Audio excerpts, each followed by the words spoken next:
नमस्कार दोस्तों, मैं राघवेंद्र पांडव। दोस्तों, आज जो हम अपने इस एपिसोड में बात करेंगे कुछ विशेष बातों को लेकर। जैसे कि ऐसा कौन सा वो शख्स है जिसने हमारे प्रधानमंत्री मोदी जी को विष्णु जी का 11वां अवतार बना दिया। ऐसा कौन सा शख्स है जो अभी फ़िलहाल में यानी कि कल ही राम मंदिर की पहली ईंट रखी गई, लेकिन वो अपना मास्टर बिजनेस प्लान लेकर पहुंच गया।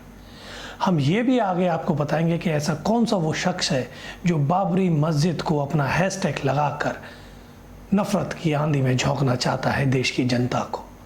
हम आपको आगे इस एपिसोड के अंदर ये भी बताएंगे कि ऐसा कौन सा वो मीडिया पार्टनर है जिसने पहले जब बाबरी मस्जिद ढाई गई थी तब उसने अयोध्या के मसले पर शेमलेस नेशन लिखा था, वो भी अपने जो मैगज़ीन है उसके फ्रंट पेज पर। आज ऐसी बहुत सारी चीज़ों पर हम चर्चा करेंगे, तो साथ बनाए रखना, पूरा एपिसोड देखना। तो ज़्यादा समय ना गवाते हुए शुरू करते हैं द राघवेंद्र पांडव शो।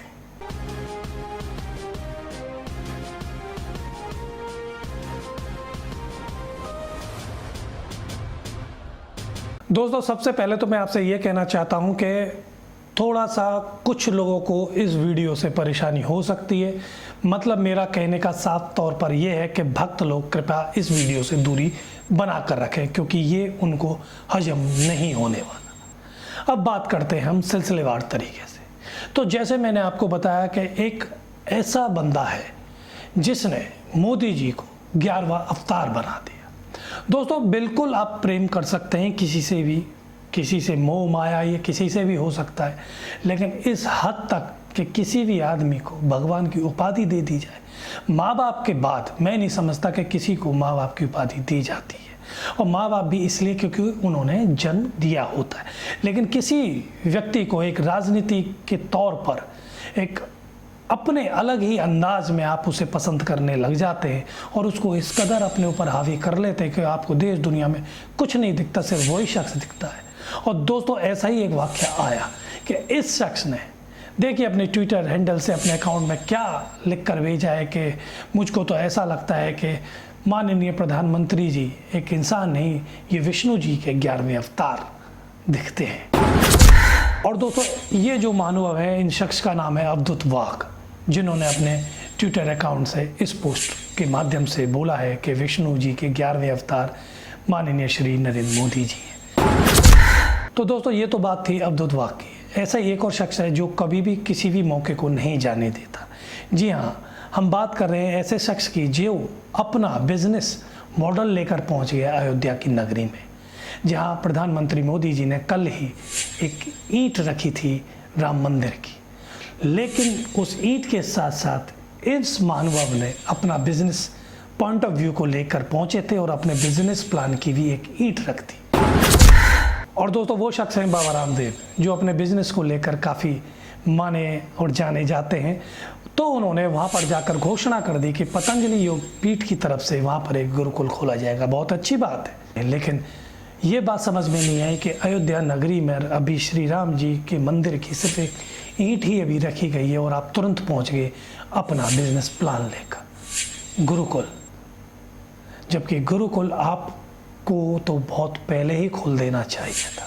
लेकिन बहरहाल बिजनेस स्ट्रेटजी, अब आप बाबा कम बिजनेसमैन ज़्यादा हैं, तो ऐसा आप कर सकते हैं। अब चलते हैं दोस्तों तीसरे पायदान की तरफ, क्योंकि मैं जल्दी आपको बताऊंगा, फिर हम बैठकर चर्चा करेंगे आराम से। और तीसरी जो बात है कि ऐसा कौन सा शख्स है जो बाबरी मस्जिद को लेकर जनता में नफ़रत फैला रहा है, तो वो है ओवैसी। जी हाँ, ये ओवैसी ही वो शख्स है जो बाबरी मस्जिद को दोबारा, यानी कि वो जो बाबरी मस्जिद जो ध्वस्त की गई थी उस एजेंडे को दोबारा वो ताज़ा करने पर जुटा हुआ है। और उसने अपना एक हैशटैग चला रखा है ट्विटर पर, हैशटैग बाबरी जिंदा है, हैशटैग बाबरी मस्जिद। तो दोस्तों, ऐसे ओवैसी जैसे शख्स से तो बच के ही रहे। मैं तो कहता हूँ कि ओवैसी जैसे शख्स के साथ साथ जितने भी ये राजनेता हैं, जितने भी ये मौका परस्त लोग हैं, इन सब से आपको बच के रहना चाहिए। क्योंकि दोस्तों, अब बात करते हैं हम खुलकर क्यों बात करनी चाहिए, क्योंकि दोस्तों ये जो जानकारी है ये आपको गोदी मीडिया कभी नहीं बताएगी। और ना ही आपके अंदर ऐसी अब काबिलियत बची है जब से ये सोशल मीडिया आया है कि आप कहीं पर जाकर कुछ रिसर्च करके कुछ पता करें। क्योंकि बहुत से लोग, यानी कि मैंने पहले कह दिया था कि ये वीडियो अंधभक्तों के लिए नहीं है, तो मैं बता रहा हूँ कि बहुत सारे अंधभक्त लोग हैं जो ये बिल्कुल ज़रूरी नहीं समझते कि उनको इतिहास पीछे से पढ़ना चाहिए, क्योंकि उनका इतिहास तो अब 2014 के बाद बन चुका है। और ऐसा ही इस गोदी मीडिया में भी नज़र आ रहा है। गोदी मीडिया यानी कि आप एक टाइम्स मैगज़ीन को जानते होंगे जिसका नाम है इंडिया टुडे। जी हाँ, इंडिया टुडे ये वही मैगज़ीन है जो अब इस गवर्नमेंट का बखाना करते करते नहीं थकती, लेकिन एक टाइम वो था जब इसी के शब्द क्या बोला करते थे कि जब बाबरी मस्जिद ढही थी, अयोध्या कांड को लेकर बहुत बड़ी बड़ी बातें हुई थी पूरे देश की, तब इसने अपने फ्रंट पेज पर क्या कवर स्टोरी दी थी और क्या टाइटल दिया था कि नेशन शेम। जी हाँ, इंडिया टुडे जो अब चैनल में भी तब्दील हो चुका है, जहाँ रजा शर्मा जी अपनी बेबाकी बाग से अपनी अदालतें ठोकते रहते, और तो उन्होंने एक और भी पोस्ट ठोक डाली है, वो भी ट्विटर हैंडल पर, जिसके अंदर दोस्तों आप खुद देखिए कि राम जी हमारे का कद छोटा हो गया है और मोदी जी को इतना बड़ा बना दिया है कि जैसे कि वही पालनहार है। अब बहुत सारे भक्त यही बोलेंगे कि क्या हो गया, ये तो छोटे से है, ये तो राम लला है, तो इनको तो ले जा रहे हैं। तो दोस्तों सबसे पहले तो तुम अपने गोबर को हटाओ, जो आपके दिमाग में गोबर है, कि राम लला कितना भी छोटा हो या कैसा भी हो है, वो हमारा श्री राम, वो भगवान ने कभी उंगली पकड़ के उनको कभी रास्ता नहीं दिखा सकते, जिन्होंने पूरी दुनिया को चला रखा है। जो पूरी दुनिया को चलाते, आप उनको रास्ता क्या दिखाओगे।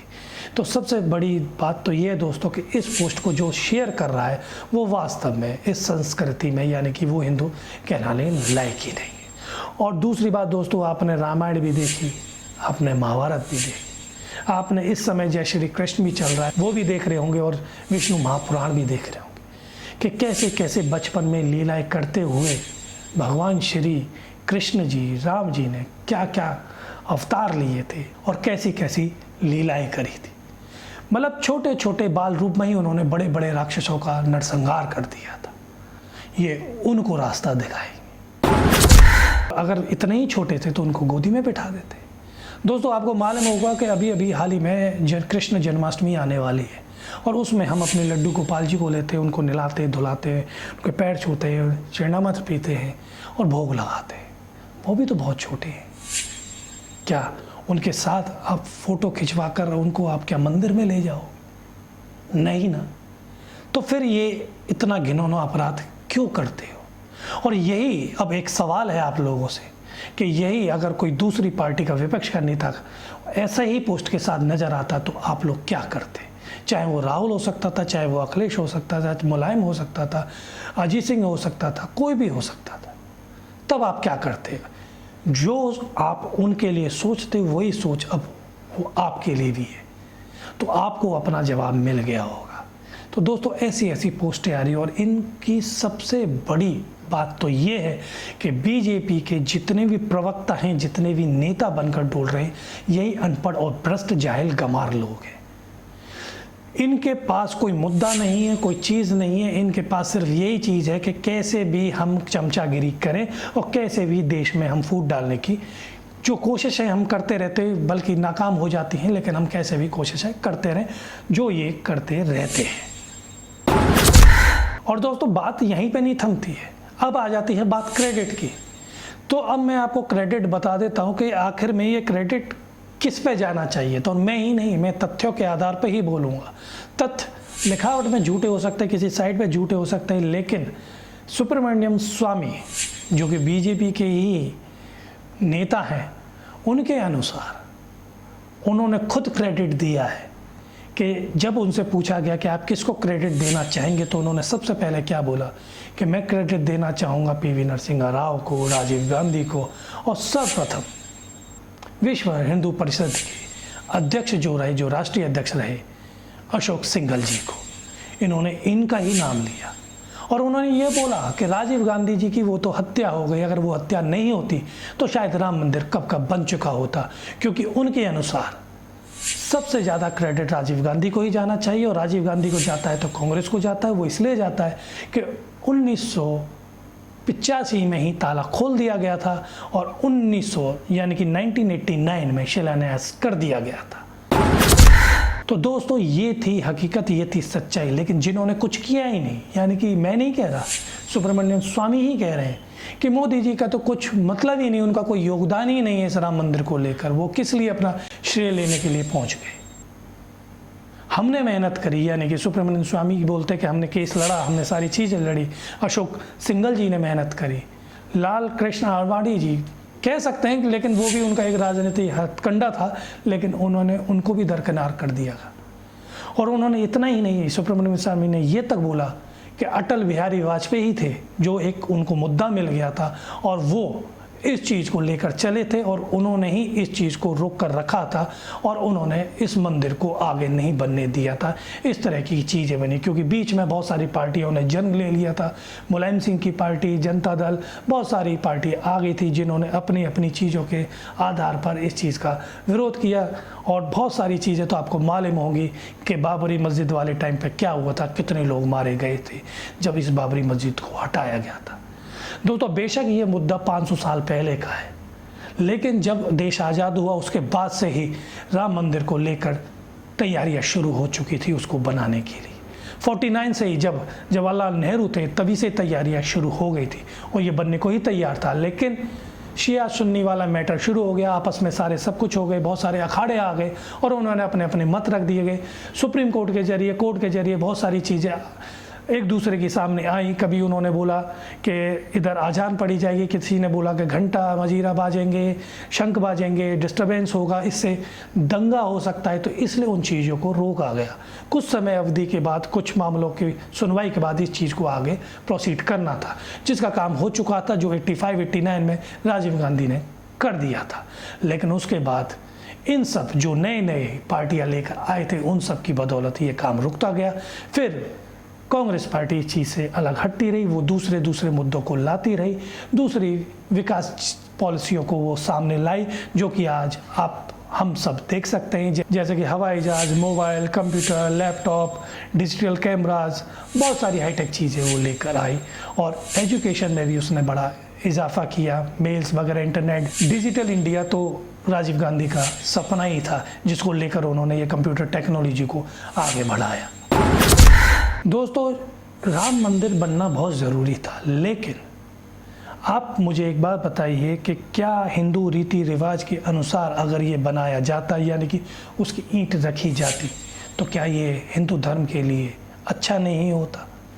भद्रकाल पंचक लगे हुए थे, और स्वामी स्वरूपानंद जी ने भी ये बोल दिया था कि इस पंचक यानी कि इस भद्रकाल में आप ये मुहूर्त नहीं कर सकते। लेकिन मोदी जी तो मोदी जी हैं, आज की डेट में उनके भक्तगण जैसे कि इतने अवतार, और श्री राम लाला जी को भी वो लेके जा रहे हैं, जिनकी नज़र में ऐसे ऐसे हो, तो वो खुद ही जिन्होंने अवतार बना दिया हो, तो फिर भला उनको किसी चीज़ की क्या ज़रूरत। और उसमें ऐसे में बहुत सारे भक्त लोग भी ऐसे हैं कि जो राम रचे रच राखा होगा वही, तो उसी के आधार पर उन्होंने बोल दिया कि कोई भी राज कार्य करने में किसी समय या किसी विशेष दिन या किसी विशेष मुहूर्त की कोई ज़रूरत नहीं होती। रामराज के लिए तो हर दिन हर समय शुभ ही होता है। तो ऐसे लोगों से तो मैं एक बात और कह देना चाहता हूँ कि अगर ऐसा दिन शुभ होता है तो आप भी अपने बच्चों के लिए जो एडमिशन स्कूल, खैर वो तो आप देखोगे नहीं, क्योंकि वो बच्चे और जो एडमिशन लेंगे जिस स्कूल में देंगे वो पढ़ के करेंगे क्या, क्योंकि इतिहास तो आपके अनुसार ही होगा ना, आपके मोदी जी के अनुसार। मेरा कहने का मतलब है कि उनकी शादी ब्याह या कोई भी अपना पूजा कार्यक्रम आप करेंगे तो उसके लिए कभी भी मुहूर्त देखने की ज़रूरत मत समझना, ऐसे ही कर देना, क्योंकि आप ऐसा ही चाहते हैं, क्योंकि आप अंधभक्ति में लीन हैं। आपको ना मुद्दे देखेंगे, आपको इतना करुणा से पीड़ित इंसान, उसको अव्यवस्थाएँ मिल रही हैं, सरकार ने कोई व्यवस्था नहीं कर रखी, लेकिन आप लोगों को उससे कोई मतलब नहीं है। आप लोगों के लिए तो मोदी जी ने इतनी दीपावली बनवा दी है कि शायद अब आपको मेन दीपावली भी फीकी पड़ जाए, क्योंकि इस कोरोना काल में ही उन्होंने 3 बार आपको दीपावली से दीप प्रज्वलित करवा दिए, थाली बजवा दिए, बम पटाखे फोड़वा दिए। कोरोना जैसी महामारी के लिए उनके पास कुछ नहीं है। आप कीर्तन मजीरा आप बनाते रहें, देश के मुद्दे आपके लिए मुद्दे नहीं है। अब मंदिर ही आपको रोज़गार देगा, अब मंदिर ही आपको आगे नई टेक्नोलॉजी देगा, और मंदिर ही आपके बच्चों का फ्यूचर तय करेगा, और मंदिर ही अब आपको सारे संपूर्ण रोजगारों से बनकर पूर्ण कर देगा। अब आपको किसी चीज़ की ज़रूरत नहीं पड़ेगी। जल्द ही आपके मोबाइल पर यानी कि सोशल साइट के माध्यम से बहुत सारे जॉब ऑफर हो जाएंगे, क्योंकि मंदिर बन चुका है और राम राज्य आ चुका है। राम राज तो दोस्तों इस हिंदुस्तान में हमेशा से ही था। हर हिंदुस्तानी के अंदर राम राज्य ही है। हर हिंदुस्तानी के अंदर जो इस दुनिया में पैदा हुआ है, जो एक परिवार को चला रहा है, अपने बच्चों का पालन पोषण कर रहा है, जो भाई भाई से प्यार कर रहा है, जो अपनी बहन से प्यार कर रहा है, जो अपनी बीवी से प्यार कर रहा है, अपने बच्चों से प्यार कर रहा है, और सर्वप्रथम वो अपने माँ बाप से जो प्यार कर रहा है, वो राम राज्य नहीं है तो वो क्या है? लेकिन राम राज्य उनके लिए नहीं है जो अपने बीवियों को छोड़ चुके हैं, अपने बच्चों को छोड़ चुके हैं, जिन्होंने बच्चों का सुख नहीं भोगा, जिन्होंने अपनी बीवी बच्चों का सुख नहीं भोगा, जिन्होंने अपने माता पिताओं का सुख नहीं भोगा, उनके लिए राम राज्य नहीं है। लेकिन ऐसे लोग राम राज्य बनाने पे तुले हुए। बताइए क्या बड़ी विडंबना है दोस्तों। जिन्होंने पढ़ाई नहीं करी, जिन्होंने संविधान को नहीं माना, आप ऐसे लोगों की बातों में आके देश की बातें करते हैं, जबकि अहम मुद्दे फिर भी रह जाते हैं। अहम मुद्दे, बाढ़ पीड़ित, बाढ़ आई, किसी की भी कोई मदद के लिए नहीं पहुंचा। एजुकेशन सिस्टम आप जानते हैं, नई पॉलिसी आती है, लागू कैसे होगी ये नहीं पता। और एजुकेशन की बात मैं इसलिए करता हूँ कि इतनी वैकेंसीज निकलती है, इतना सब कुछ निकलता है कि एसबीआई के थ्रू चालान कटेगा, इतने रुपए का चालान कटेगा, एससी ओबीसी ये रूल्स जो रेगुलेशन होते हैं, जो भी फीस उनकी जनरेट होती है वो सब आदमी से ले ली जाती है। लेकिन फिर ये लोग क्या करते हैं, उस एग्ज़ाम को ख़त्म कर देते हैं, फिर नए एग्ज़ाम की तैयारी करते हैं। क्या होता है, बच्चों का भविष्य खतरे में नज़र आता है। क्यों? क्योंकि उनका कैरियर बर्बाद हो जाता है, उनका टाइम बर्बाद हो जाता है, और वो बच्चे होपलेस हो जाते हैं। एजुकेशन सिस्टम नहीं है, हेल्थ फैसिलिटी नहीं है, कुछ भी विकास के नियम कानून नहीं है। नारी सुरक्षा के नाम पर तो आप जानते हैं दोस्तों क्या क्या हो रहा है। गुंडागर्दी बढ़ती जा रही है, लूट फरोख्त, कारोबारी इस कदर बढ़ गई है, इस कदर जालसाजी बढ़ गई है कि जिसका आप अंदाज़ा नहीं लगा सकते। 1 रुपये की चीज़ आपको 10 रुपये में मिल रही है। मुनाफाखोर यानी कि जो मुनाफा कमाते हैं वो अपने मुनाफे के साथ कारोबार कर रहे हैं। तो दोस्तों ऐसे लोगों से देश को बचाना होगा। दोस्तों अगर आपको हमारा ये एपिसोड पसंद आया हो तो प्लीज़ लाइक करें, शेयर करें, सब्सक्राइब करें और नोटिफिकेशन बेल को ज़रूर दबा दें। दोस्तों मिलते हैं अगले एपिसोड में फिर नए टॉपिक के साथ। तब तक राघवेंद्र पांडव को इजाज़त दीजिए। नमस्कार, जय हिंद, जय भारत। भ्रष्टाचारी बच गए, अच्छे लोग हुए बदनाम।